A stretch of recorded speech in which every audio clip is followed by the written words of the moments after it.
Inspector साहब, inspector साहब, inspector साहब, हमारी बेटी मधु मर गई। इंस्पेक्टर साहब, हमने मार डाला हमारी मधु को, मार डाला।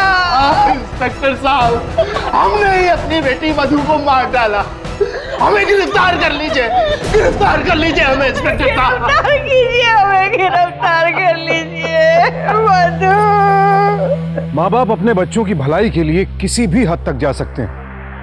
जरूरत पड़े तो वो शायद उनके लिए जान भी दे सकते हैं। तो फिर ऐसे कौन से हालात होंगे कि ये माँ बाप कह रहे हैं इन्होंने खुद अपनी बेटी को मार डाला? क्या इतने संगीन जुर्म के भागीदार माँ बाप भी हो सकते हैं? ये जानने के लिए आज हम आपको दिखा रहे हैं वाराणसी के रामनगर इलाके की रहने वाली 26 वर्षीय मधु शर्मा की कहानी।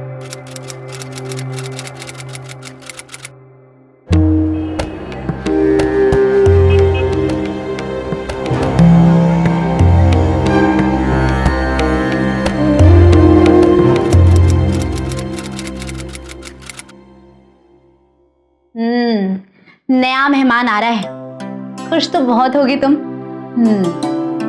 अब तो अपने गोद भराई फंक्शन के लिए बिल्कुल तैयार हो गई। अरे रश्मि बेटा, तुमने अभी तक बहुरानी को तैयार नहीं किया? ये हो गई आपकी बहू तैयार।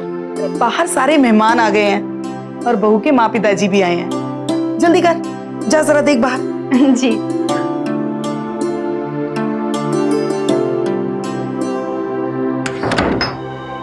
कम से कम आज तो तेरे माँ बाप हमसे किया हुआ वादा पूरा करेंगे, या आज भी नहीं?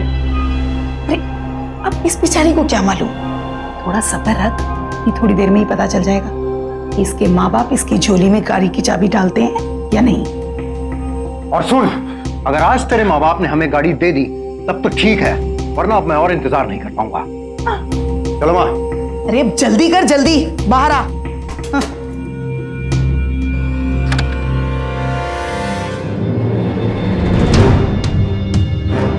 चाची, अब सारी रस्में खत्म हो गई। अब देखे तो आप अपनी बहू के लिए क्या लेके आई हैं? अरे रुक, अभी दिखाती हूँ तुझे मैं अपनी बेटी के लिए क्या लेके आई हूँ। ये देख, सोने की चेन है, ये मेरी मधु के लिए। वाह चाची, बहुत सुंदर है। देखिए, आप भी देखिए, ये है मेरी मधु के लिए। देखिए जी, जी बहुत अच्छी है। ये मैंने खास मधु के लिए बनवाई है। ये ले बेटा, तेरे लिए। और ये पूरे 31,000 है, ये मेरी बेटी के लिए। कोई किसी की नजर ना लगे मेरी बच्ची को। देखा, सुलेखा चाची अपनी बहू को सर आंखों पे रखती है, लेकिन मेरी सासू माँ ने तो मेरी गोद भराई में बस साड़ी से काम चला लिया था। अब देखते हैं कि मधु की मम्मी उनके लिए क्या लेके आई है।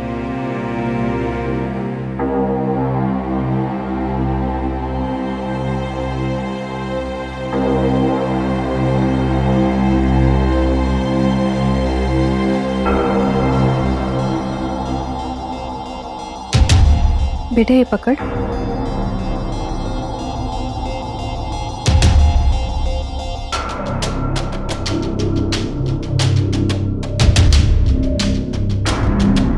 बेटा ये ले शगुन। बहन जी, ये अलमीरा आने वाले मेहमान के लिए है।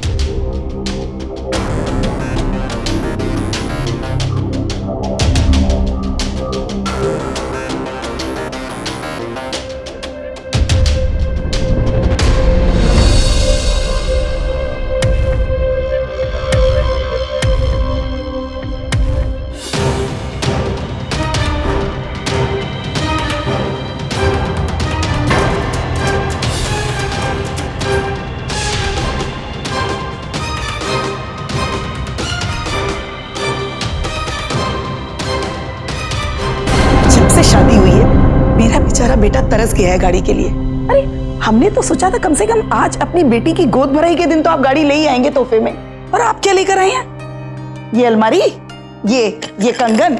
मैं आपकी नाराजगी समझ सकता हूं समधन जी, लेकिन क्या करूं, बहुत कोशिशों के बाद सिर्फ इतने का इंतजाम कर पाया हूं।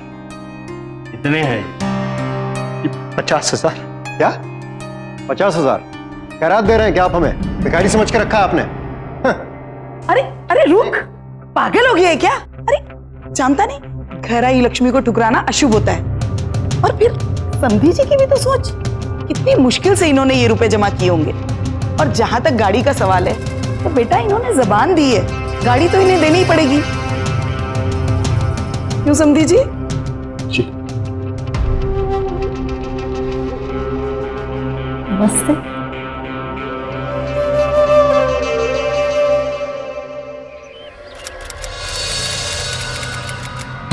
सुन, बच्चा पैदा करने मायके जा रही है ना, तो इस बार गाड़ी लेकर ही आना, समझ गई ना? अरे इधर देख, अगर तुझे चैन से जीना है ना, तो मुझे गाड़ी चाहिए और हर हाल में चाहिए। देख मधु, अपने पति की बात मानना पत्नी का पहला धर्म होता है। देखा माँ, इसकी अकड़ देखी, जबान से एक छोटा सा हाथ तक नहीं निकल रहा है इसके। तो फिक्र मत कर बेटा, हमारी बात नहीं मानेगी तो अपना ही नुकसान करेगी, हमारा थोड़ी। ये मधु, चार मुंह क्या देख रही है?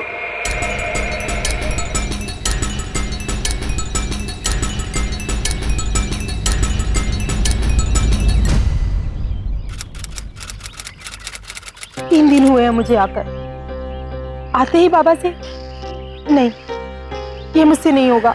अपने माँ बाप से छोटी सी बात नहीं कर सकती हो तुम? अरे कर क्या रही हो वहां पे बैठे बैठे? छोटी सी गाड़ी ही तो मांगनी है तुम्हें। मैं अपने बाबा से ये सब कुछ नहीं मांग सकती, और आप लोग भी जो कर रहे हैं ना, वो सही नहीं है। और जो तुम्हारा बाप एक साल से बहाने मार रहा है, वो सब सही है? देखो मधु, अगर इस बार मुझे गाड़ी नहीं मिली ना, तो मुझसे बुरा कोई नहीं होगा।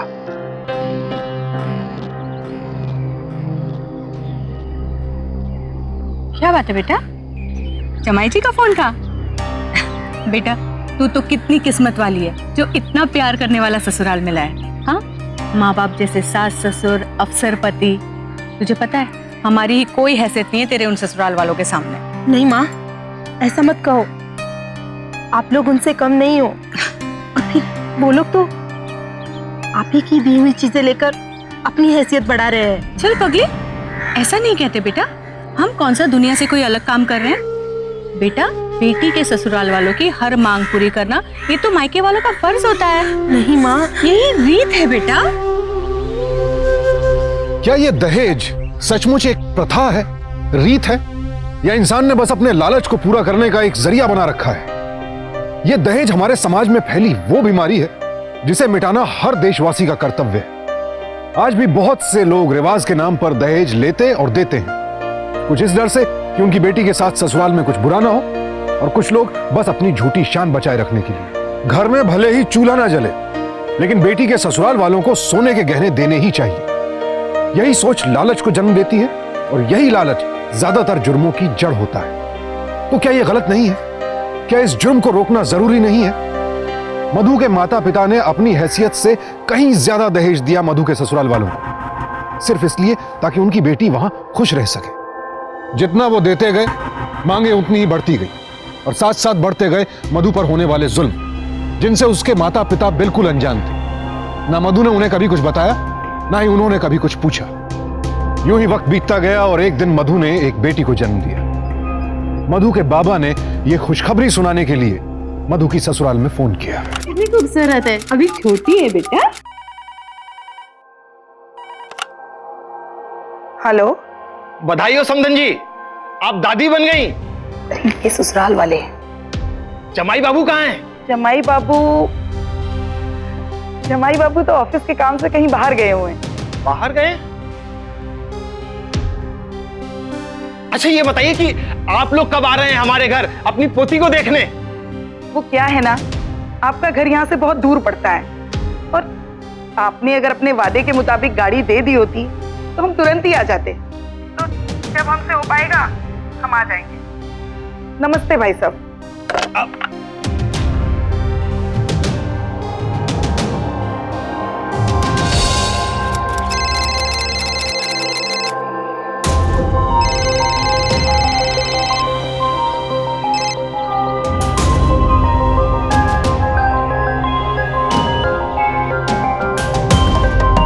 क्या बात है बेटा?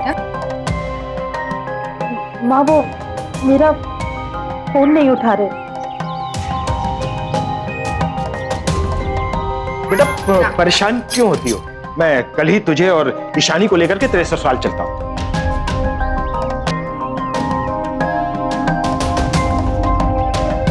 इधर आइए तो सही, बात तो सुनिए।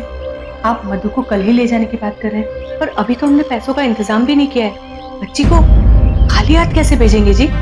मालूम है, इसीलिए मैं अपने दोस्त जगन्नाथ के पास गया था ये पैसे उधार लाने के लिए।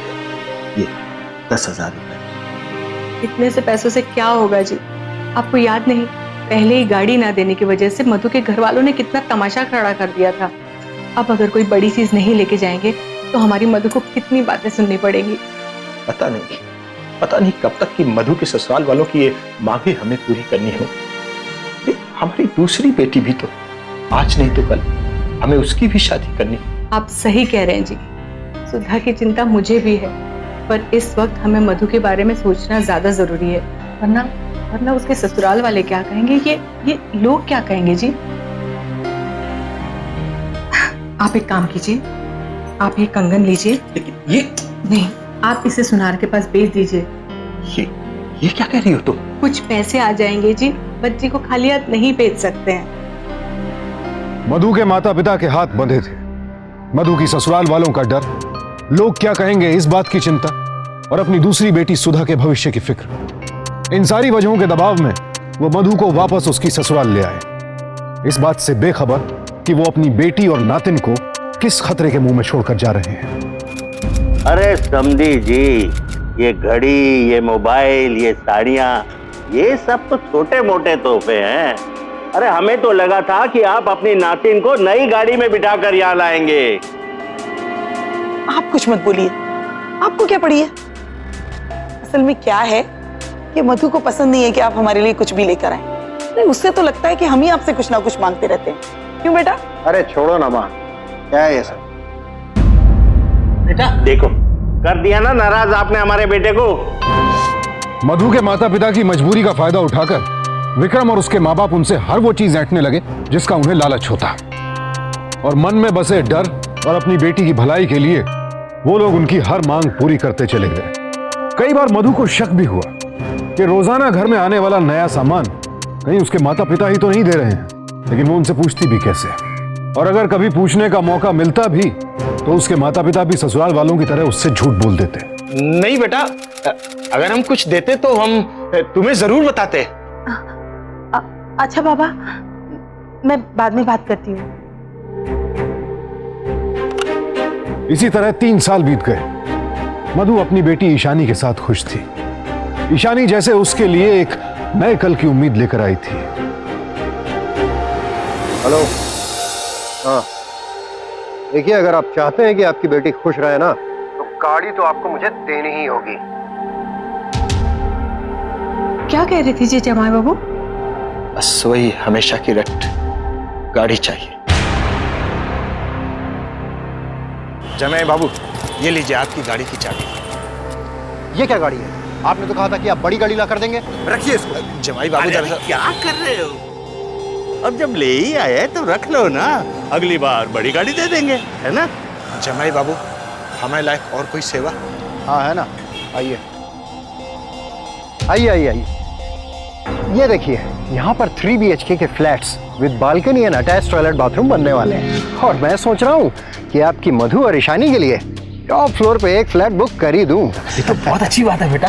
देखा बेटे, मैंने कहा था ना, दर्शन जी मना थोड़ी ही करेंगे, आखिर इनकी बेटी की खुशी का सवाल है ना। और बुकिंग का अमाउंट तो हमने भर भी दिया है, लेकिन बाकी के बचे 15 लाख वो आपको भरने होंगे।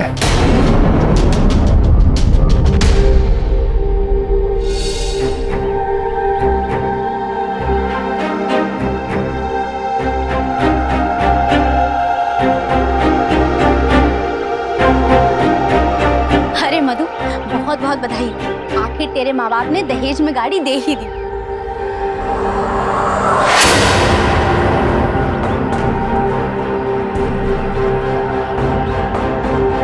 मेरे माँ बाप ने?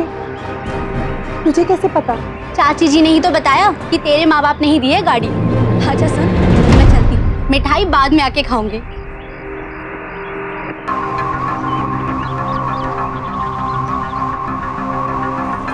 कैसे इंसान है आप लोग?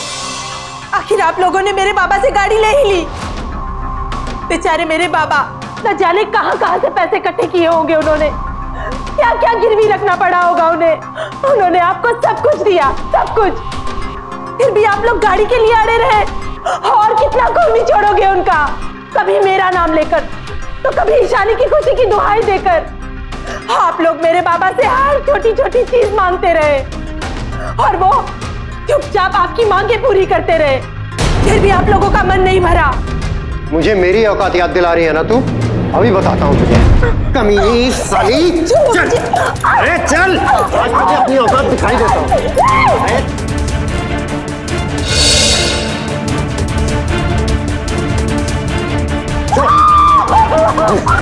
अच्छा लगा है ना?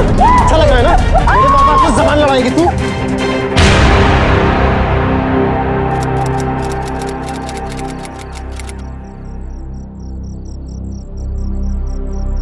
अरे कहाँ रह गए थे आप? जमाई बाबू को कार देने के बाद वे हमें अपना नया फ्लैट दिखाने ले गए थे। नया फ्लैट? कार के बाद अब उन्हें हमसे नए फ्लैट के लिए 15 लाख रुपए चाहिए। 15 लाख? ये इतनी बड़ी रकम हम कहां से लाएंगे जी? मुझे लगता है कि अब ये मकान ही बेचना पड़ेगा। अरे ये आप क्या कह रहे हैं जी? मैं ठीक कह रहा हूं। मैं अपनी बेटी की खुशी के लिए कुछ भी कर सकता हूं, बस वो खुश रहे।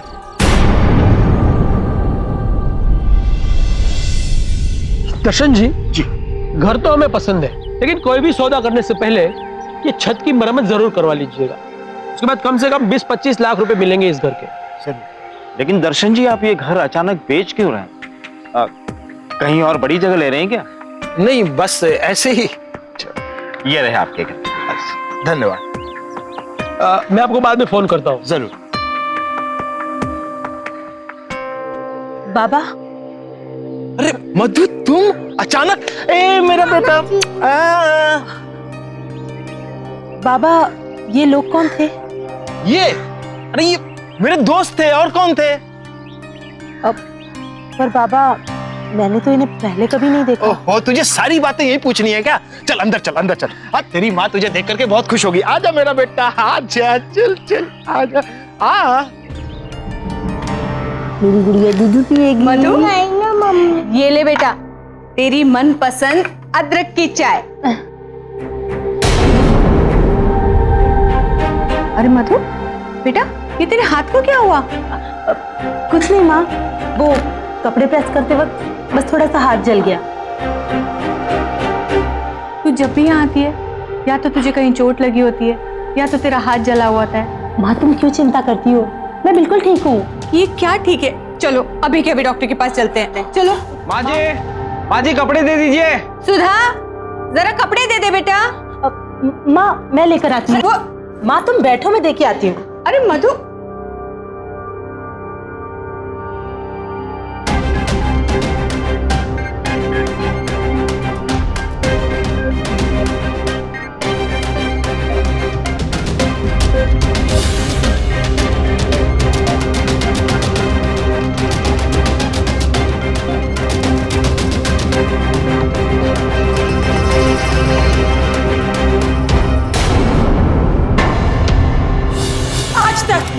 आज तक मेरे बेबस माँ बाप आप लोगों की लालच का शिकार होते रहे, पर अब बस अब मैं ऐसा हरगिज़ होने नहीं दूंगी।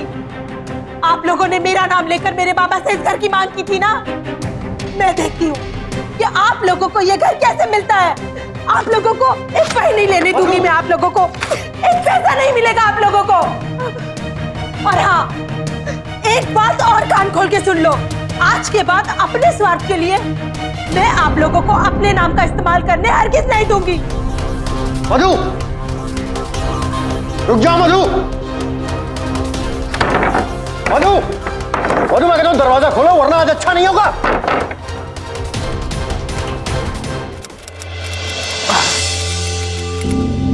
लो भैया, ठीक है।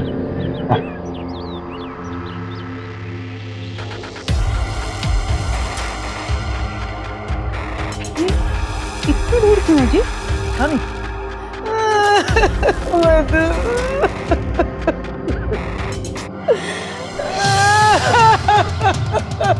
अरे मेरी मधु, मेरी बच्ची है, भगवान ये क्या दर्द हो गया। मेरी मधु मुझे छोड़ के चली गई। अरे मेरी बच्ची ने आत्महत्या कर ली। अरे अब मैं क्या करूं? ये तो हमारी शादी को भी साथ ले गई है, भगवान।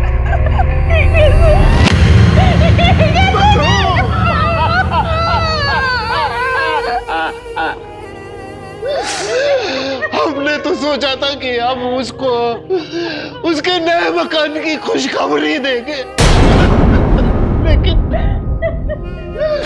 हम तो उसके लिए पैसे भी लेके आए थे।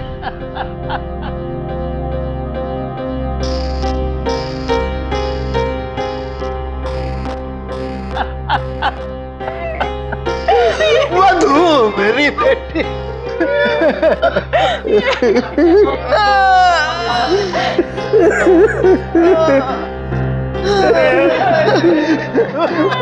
पिताजी, ये सब क्या हो गया पिताजी?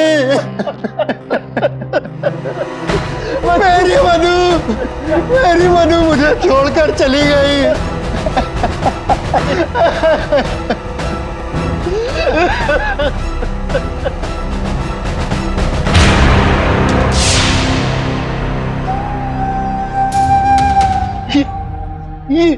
ये मधु के हाथ को क्या हो गया? इसका ये हाथ कैसे जल गया? ये कैसे हो गया?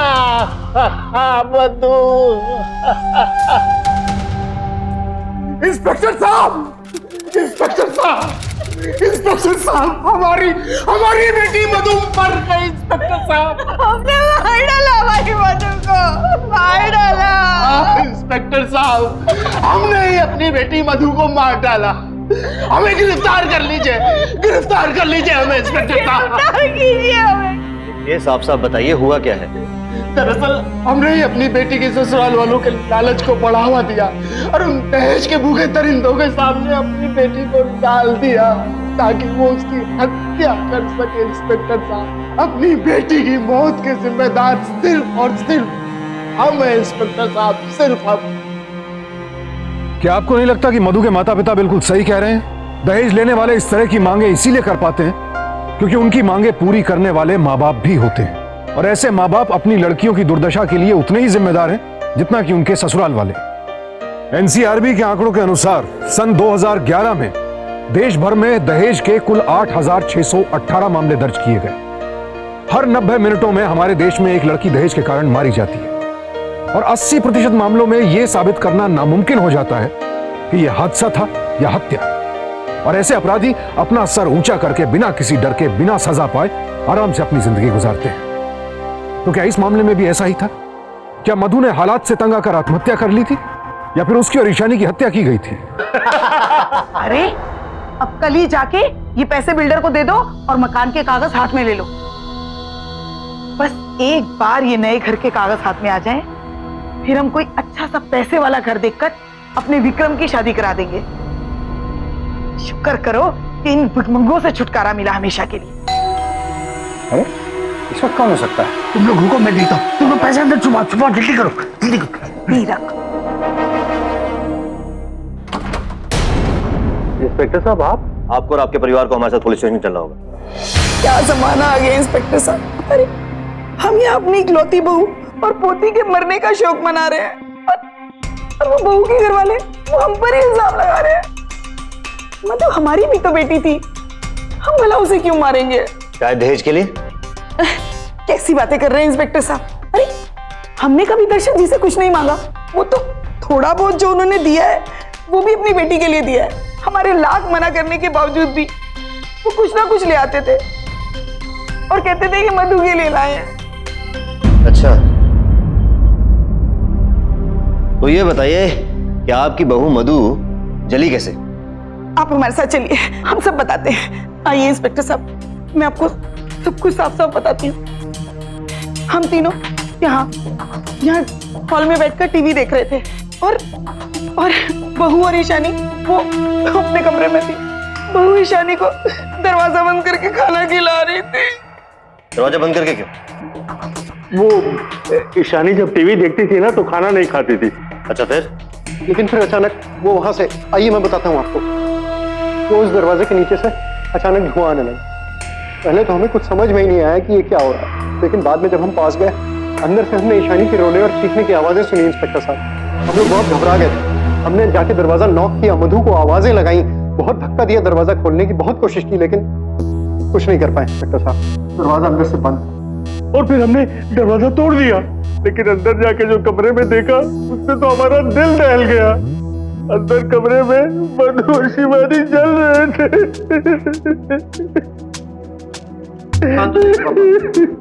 आइए इंस्पेक्टर साहब, मैं आपको अंदर से कमरा दिखाता हूँ। आइए, ये यहाँ पर रखी हुई अलमारी से आग की लपटें आ रही थी। वो अलमारी पूरी तरह से जल चुकी थी, पूरी तरह से।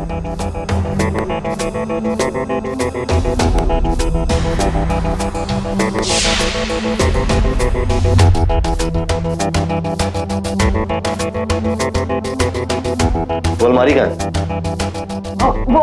वो घर के पीछे वाले आंगन में रखी है। आप पीछे आंगन में। आप ये देखिए ना इंस्पेक्टर साहब, ये यहाँ पर और वो ऊपर छत पे सब आग के जलने के निशान पड़ गए हैं।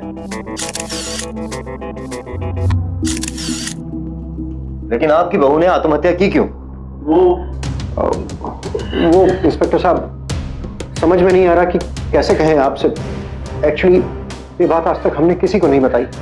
मतलब? तो काश मैंने मधु की दिमागी हालत को थोड़ा सीरियसली लिया होता, तो आज हमें ये दिन ना देखना पड़ता। मतलब आपकी पत्नी की दिमागी हालत ठीक नहीं थी, आप ये कहना चाहते हैं? जी हाँ इंस्पेक्टर साहब। जी इंस्पेक्टर साहब, तीनों के तीनों बिल्कुल झूठ बोल रहे हैं। मधु की दिमागी हालत बिल्कुल ठीक थी। जो कुछ भी किया है उन तीनों ने मिल करके ही किया। लेकिन सर, उन तीनों के खिलाफ ना ही तो हमारे पास कोई सबूत है, ना ही कोई गवाह। देखते हैं पोस्टमार्टम की रिपोर्ट क्या कहती है। Sir, postmortem report.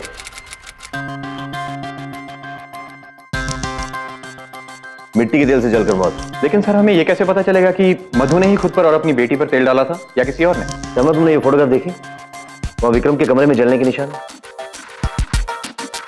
मधु और ईशानी के बुरी तरह जल जाने के बावजूद ये जलने के निशान सिर्फ वही थे जहां अलमारी रखी हुई थी। अगर मधु ने खुद अपने और अपनी बच्ची के ऊपर तेल डालकर आग लगाई होती तो क्या आग लगने के बाद वो इधर उधर भागते नहीं? या ऐसा भी हो सकता है कि उन्हें जबरदस्ती किसी एक जगह पर कैद कर लिया गया हो, जैसे उस अलमारी के अंदर, और फिर उन पर तेल डालकर आग लगा दी गई हो। Yes, you are right. उस जली हुई अलमारी की फोरेंसिक एक्सपर्ट से जांच कराओ। मान लीजिए मधु ने पहले अपने ऊपर केरोसिन डाला और फिर अपनी बेटी के ऊपर केरोसिन डाला और आग लगा दी। हाँ माना। अगर ऐसा होता तो कमरे में रखी हुई लकड़ी की अलमारी बाहर से जलती, लेकिन ऐसा नहीं हुआ क्योंकि कमरे में रखी हुई लकड़ी की अलमारी अंदर से जली और जलने के निशान नीचे से ऊपर तक। इसका मतलब यह है कि लकड़ी की अलमारी अंदर से पूरी तरह जल रही थी। तो इसका मतलब है मधु और ईशानी को अलमारी में बंद करके जलाया गया। बिल्कुल सही, दोनों को अलमारी में बंद कर दिया गया और जला दिया गया। इसलिए दोनों की लाशों पर केरोसिन और लकड़ी के भूसों के अंश मिले। तो मेरा अंदाजा सही निकला, विक्रम और उसके माँ बाप बिल्कुल झूठ बोल रहे हैं। इंस्पेक्टर साहब, अब हमें क्या पता कि उस वक्त मधु के दिमाग में क्या चल रहा था। ये भी तो हो सकता है कि पागलपन की हालत में उसने खुद को और ईशानी को अपने बाप की दी हुई अलमारी में बंद कर लिया हो और फिर केरोसिन छिड़क कर आग लगा ली हो। भला कोई अपने आप को अलमारी में बंद करके आग क्यों लगाएगा? इसका जवाब तो आपको एक ही इंसान दे सकता था और वो मर चुकी है। हम आपसे कितनी बार कहें कि मेरी बीवी की दिमागी हालत ठीक नहीं थी। ऐसे में वो कुछ भी सोच सकती थी, कुछ भी कर सकती थी। मधु जब भी आती थी मैं उसके शरीर पे कोई ना कोई घाव या जले का निशान देखती थी। पिछली बार भी जब वो आई थी मैंने उसका हाथ जला हुआ देखा। मैंने पूछा भी, बोली कुछ नहीं माँ, सिर्फ इस्त्री करते वक्त जल गया था। चोट तो मेरे बेटे को भी लगी है इंस्पेक्टर साहब, मधु को बचाने की कोशिश में। देखिए, दरअसल मधु ने एक बार पहले भी आत्महत्या करने की कोशिश की थी, तब तो मेरे विक्रम ने उसे बचा लिया था, लेकिन इस बार तो वो मेरी प्यारी ईशानी को भी अपने साथ ले गई। झूठ, बिल्कुल झूठ। हमारी मधु ऐसा कर ही नहीं सकती थी इंस्पेक्टर साहब, वो इतनी गैर जिम्मेदार थी नहीं। मधु एक माँ थी इंस्पेक्टर साहब। आप ही बताइए कौन सी माँ अपने हाथों से अपने बच्चे को जला देगी, जबकि हमारी मधु तो दोबारा माँ बनने वाली थी। क्या? जी हाँ इंस्पेक्टर साहब। क्या आप हमें मधु के डॉक्टर के पास लेके जा सकते हैं? हाँ, कुछ दिन पहले वो अपनी दूसरी प्रेगनेंसी के टेस्ट के लिए यहाँ पर आई थी। तब उसका हाथ जला हुआ था। आपको पक्का याद है? हाँ हाँ, शायद गर्म पानी लग गया था किचन में, या फिर प्रेस से उसका हाथ जल गया था, ऐसा ही कुछ हुआ था। यानी उसकी दिमागी हालत बिल्कुल ठीक थी? हाँ हाँ, मधु बिल्कुल ठीक थी। बल्कि वो तो एक बहुत ही खुशमिजाज और बहुत ही मिलनसार लड़की थी। मधु को कोई पोस्टनेटल डिप्रेशन नहीं था। सुन लिया इंस्पेक्टर साहब अब आपने। मधु के डॉक्टर की रिपोर्ट के मुताबिक मधु की दिमागी हालत बिल्कुल ठीक थी। वो आत्महत्या कर ही नहीं सकती। और फोरेंसिक रिपोर्ट में भी यही बात सामने आई है कि मधु और ईशानी उन दोनों को ही एक अलमारी के अंदर बंद करके जला दिया गया होगा। यानी ये दोनों बातें एक ही ओर इशारा करती हैं कि उन्हें जला दिया गया था। अब कहीं से ठोस सबूत मिल जाए कि विक्रम के माँ बाप ने मधु के घर वालों से दहेज लिया था। पर इस मामले में मधु के माँ बाप हमारी मदद कर सकते हैं। इंस्पेक्टर साहब, ये पूरे सामान की लिस्ट है जो मधु के ससुराल वालों को उनके दहेज के नाम पर दिया था। और हाँ, जब हम आखिरी बार मधु के ससुराल गए थे तो 15 लाख रुपए लेकर के गए थे और वो बैग वहां से गुम हो गया था। 15 लाख रुपए किस लिए लेकर गए थे? जी, वो विक्रम और उसके माँ बाप ने हमसे नए घर के लिए पैसे की डिमांड की थी। क्या आपने 15 लाख रुपए गुम होने की किसी पुलिस स्टेशन में रिपोर्ट लिखवाई? जी नहीं, लेकिन हाँ, हमें पूरा शक है कि उन रुपयों के बैग के गायब होने के पीछे भी मधु के ससुराल वालों का ही हाथ है। ठीक है, हम पूरी छानबीन करते हैं। भाई साहब, भाई आपकी लड़की हमें बहुत पसंद है। धन्यवाद बहन जी, धन्यवाद। तो फिर रिश्ते की बात आगे बढ़ाए। गिरफ्तार कर लो विक्रम को। रुकिए, ये क्या बदतमीजी है? आप पुलिस वाले हैं तो क्या किसी भी शरीफ आदमी के घर में कभी भी घुस सकते हैं? चोरों के घर हम कभी भी घुस जाते हैं, ठीक है? गिरफ्तार कर लो इसे। अरे अरे, ये क्या कर रहे हो? कहाँ ले जा रहे हो विक्रम को? आपके बेटे ने 15 लाख रुपए चोरी किए हैं। ये क्या बात कर रहे हैं इंस्पेक्टर साहब? आपका दिमाग तो ठीक है? मैंने कोई चोरी वोरी नहीं किया है। मिस्टर पंकज, ये वही एजेंट है जिसको आपने 15 लाख रुपए दिए थे अपने नए घर के लिए, ईशानी और मधु के दाह संस्कार के दूसरे ही दिन। ये रही 15 लाख रुपए की रिसीट। ये क्या बकवास है? ये नकली रिसिप्ट है। ले चलो इसे। अरे अरे सुनिए तो।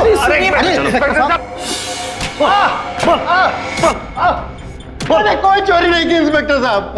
बोल, कितना दहेज लिया दर्शन जी से? बोल। मैंने किसी से कोई दहेज नहीं लिया है। वो मासूम जाने ली है तूने, अपनी पत्नी की, अपनी मासूम बेटी की। नहीं, मैंने किसी की जान नहीं ली, ना मधु की ना अपनी बेटी की। आपको गलतफहमी हुई है इंस्पेक्टर साहब। मैंने कुछ नहीं किया, मैंने किसी को नहीं मारा। प्लीज मुझे छोड़ दीजिए, मैंने कुछ नहीं किया है। बहुत ढीठ है, अब भी अपना गुनाह कबूल नहीं कर रहा है।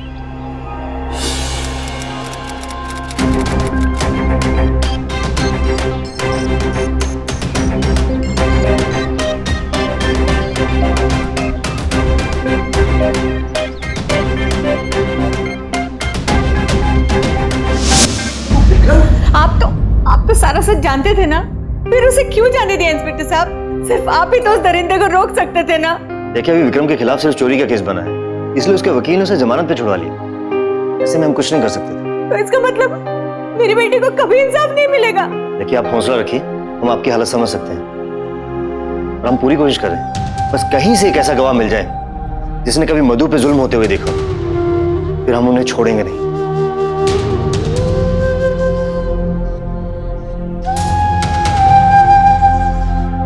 इंस्पेक्टर सिंह का अनुमान सही होते हुए भी वो विक्रम और उसके माता पिता को गिरफ्तार नहीं कर पा रहे थे, क्योंकि उनके पास इस बात का कोई सबूत नहीं था कि मधु के माता पिता ने उन्हें जो भी सामान दिया है वो सब तोहफे थे या दहेज। ऐसे केसेस में अक्सर यही होता है। यह साबित करना बेहद मुश्किल हो जाता है कि ससुराल पक्ष को जो कुछ भी मिला है वो लड़की वालों ने अपनी मर्जी से दिया है या किसी दबाव में आकर। यही इस केस में हुआ। न कोई सबूत था, न कोई चश्मदीद गवाह। मधु की मां ने आस पड़ोस के लोगों से बात करने की कोशिश भी की, लेकिन कोई भी कुछ कहने को तैयार नहीं था। बेटा तुम इतने सालों से मधु के पड़ोस में रहती हो, तुम्हें कुछ तो पता होगा। बेटा मैं तुम्हारे हाथ जोड़ती हूँ, प्लीज याद करने की कोशिश करो, हमें कुछ तो बताओ। वो आंटी। हाँ बेटा बोलो, कुछ तो बोलो बेटा। आंटी। हाँ मधु। नहीं आंटी, मुझे कुछ नहीं पता। अरे मुझे माफ कीजिए बेटा। नमस्ते। रश्मि। इंस्पेक्टर साहब हमें पूरा यकीन है कि रश्मि मधु के इस हादसे के बारे में कुछ ना कुछ तो जरूर जानती है। प्लीज आप उससे बात कीजिए। मैं सच कह रही हूँ इंस्पेक्टर साहब, मुझे कुछ नहीं पता। ठीक, थैंक यू।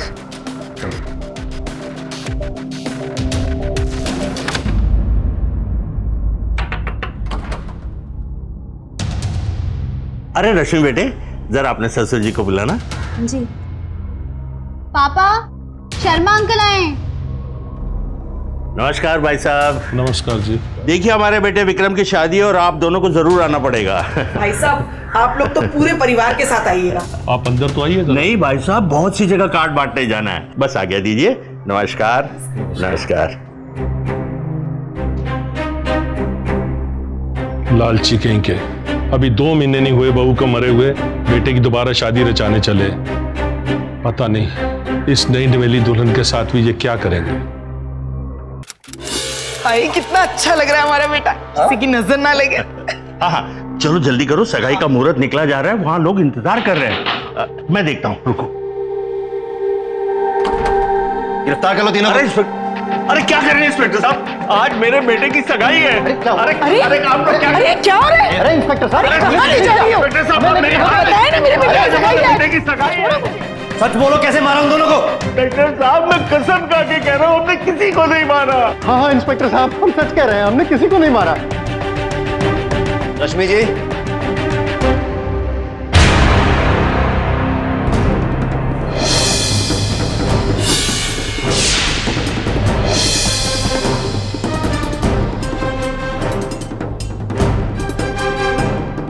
हाँ इंस्पेक्टर साहब, मैं सब कुछ जानती हूँ मधु के हादसे के बारे में।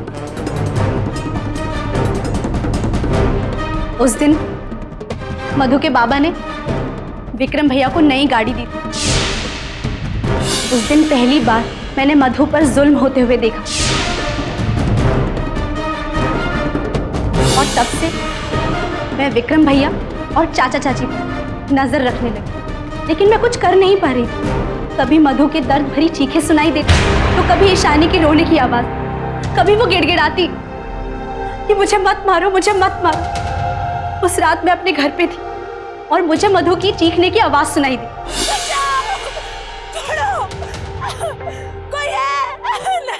मधु, ये तो मधु के चीखने की आवाज है। चल आजा, आज तुझे छोड़ना नहीं विक्रम। अरे सर किसको छोड़ना नहीं, आज तेरी सारी हथियार निकालता हूँ। छोड़िए मुझे। बहुत सुन लिया तुझे। अरे चल, बहुत लंबी जबान होगी इसकी। पापा कर सुन ले क्या हो? हाँ मैं करूँ।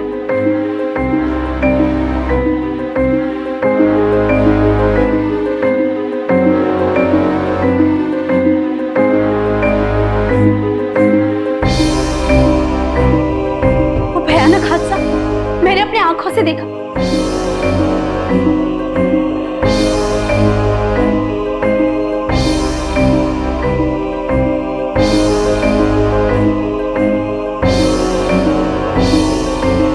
मैं मधु की मदद भी करना चाहती थी, उसे बचाना चाहती थी और मैंने कोशिश भी की। जल्दी आइए, देखिए कितनी चिल्लाने की आवाज आ रही है। आइए जल्दी आइए, जल्दी दरवाजा खोलो।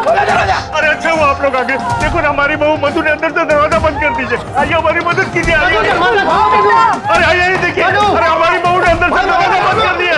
अरे क्या हो रहा है हमारी बहू? जब तक दरवाजा टूटा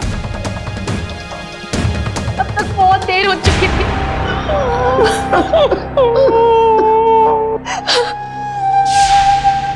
मेरा यकीन कीजिए इंस्पेक्टर साहब, ये झूठ बोल रही है, ये झूठ बोल रही है। आपने किसी को नहीं मारा। झूठ ये लोग बोल रहे हैं इंस्पेक्टर साहब, सब कुछ मैंने अपनी आंखों से देखा है। लेके चलो इन्हें। मेरा यकीन कीजिए, झूठ बोल रही है। इंस्पेक्टर साहब ने कुछ नहीं किया। अरे हमने कुछ नहीं किया। बस बस मैं सब सच सच बताता हूँ।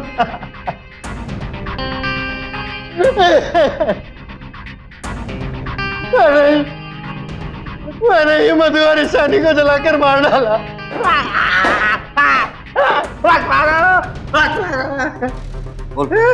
हमने बहू को मार डाला।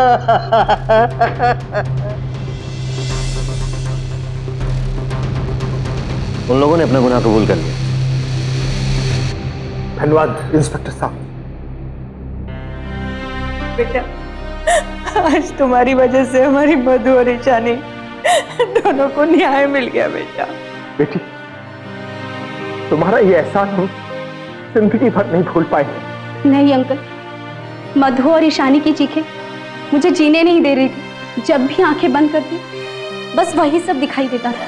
अगर आप ही की तरह देश का हर एक नागरिक जाग जाए, पुलिस से बिना डरे और बिना हिचकिचाए समय रहते सब सच बता दे, तो ना जाने कितनी मासूम जिंदगियां बच सकती। विक्रम और उसके माता पिता को आईपीसी की धारा 304B के तहत उम्र कैद की सजा सुनाई गई।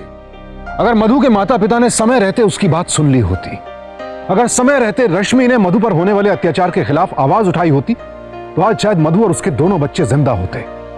इसलिए अगर आपके अड़ोस पड़ोस में किसी के साथ या आपके किसी परिचित के साथ ऐसा हो रहा है, दहेज के लिए उस पर अत्याचार किया जा रहा है, तो इसके खिलाफ अपनी आवाज उठाइए। क्योंकि जुर्म करना जितना बड़ा पाप है, जुर्म सहना और जुर्म होते हुए देखकर चुप रहना भी उतने ही बड़े पाप है। अब मैं सुशांत सिंह आपसे विदा लेता हूं। कल फिर मुलाकात होगी जुर्म और अन्याय के खिलाफ जंग की ऐसी एक और सत्य घटना के साथ। सावधान इंडिया, इंडिया फाइट्स बैक।